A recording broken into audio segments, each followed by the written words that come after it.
بسم الله الرحمن الرحيم.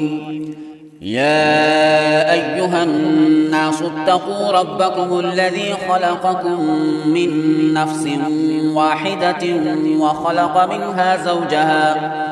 وخلق منها زوجها وبث منهما رجالا كثيرا ونساء واتقوا الله الذي تساءلون به والأرحام إن الله كان عليكم رقيبا. وآتوا اليتامى أموالهم ولا تتبدلوا الخبيث بالطيب ولا تأكلوا أموالهم إلى أموالكم إنه كان حوبا كبيرا. وإن خفتم ألا تقسطوا في اليتامى فانكحوا ما طاب لكم من النساء مثنى وثلاث ورباع، فإن خفتم ألا تعدلوا فواحدة أو ما ملكت أيمانكم ذلك أدنى ألا تعولوا. وآتوا النساء صدقاتهن نحلة، فإن طبن لكم عن شيء منه نفسا فكلوه هنيئا مريئا. ولا تؤتوا السفهاء أموالكم التي جعل الله لكم قياما وارزقوهم فيها واكسوهم وقولوا لهم قولا معروفا. وابتلوا اليتامى حتى إذا بلغوا النكاح، فإن آنستم منهم رشدا فادفعوا إليهم أموالهم ولا تأكلوها إسرافا وبدارا أن يكبروا. ومن كان غنيا فليستعفف ومن كان فقيرا فليأكل بالمعروف. فإذا دفعتم إليهم أموالهم فأشهدوا عليهم وكفى بالله حسيبا. للرجال نصيب مما ترك الوالدان والأقربون وللنساء نصيب مما ترك الوالدان والأقربون مما قل منه أو كثر نصيبا مفروضا. وإذا حضر القسمة أولو القربى واليتامى والمساكين فارزقوهم منه وقولوا لهم قولا معروفا. وليخشى الذين لو تركوا من خلفهم ذرية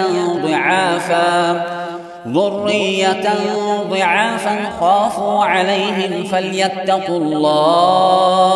فليتقوا الله وليقولوا قولا سديدا. إن الذين يأكلون أموال اليتامى ظلما إنما يأكلون في بطونهم نارا وسيصلون سعيرا.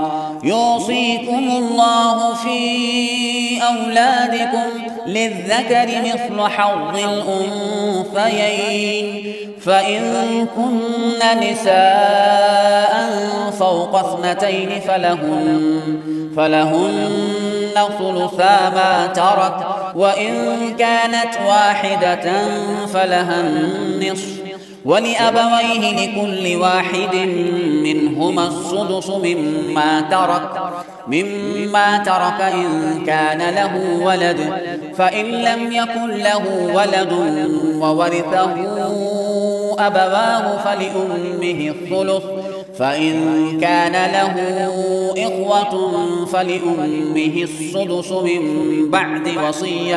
من بعد وصية يوصي بها أو دين.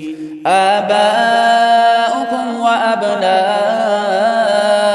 لا تدرون أيهم أقرب لكم نفعا فريضة من الله إن الله كان عليما حكيما ولكم نصف ما ترك أزواجكم إن لم يكن لهن ولد فإن كان لهن ولد فلكم الربع مما تركن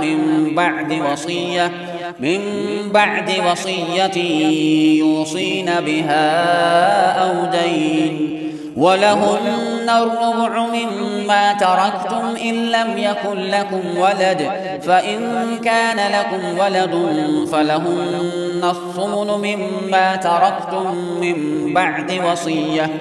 من بعد وصية توصون بها أو دين وإن كان رجل يورث كلالة أو امرأة وله أخ أو أخت فلكل واحد منهما السدس فإن كانوا أكثر من ذلك فهم شركاء في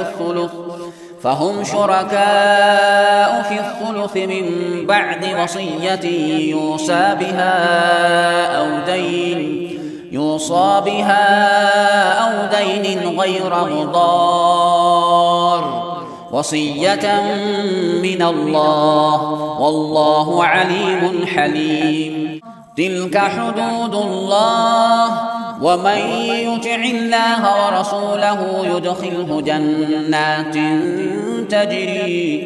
تجري من تحتها الأنهار خالدين فيها وذلك الفوز العظيم ومن يعص الله ورسوله ويتعد حدوده يدخله نارا خالدا فيها وله عذاب مهين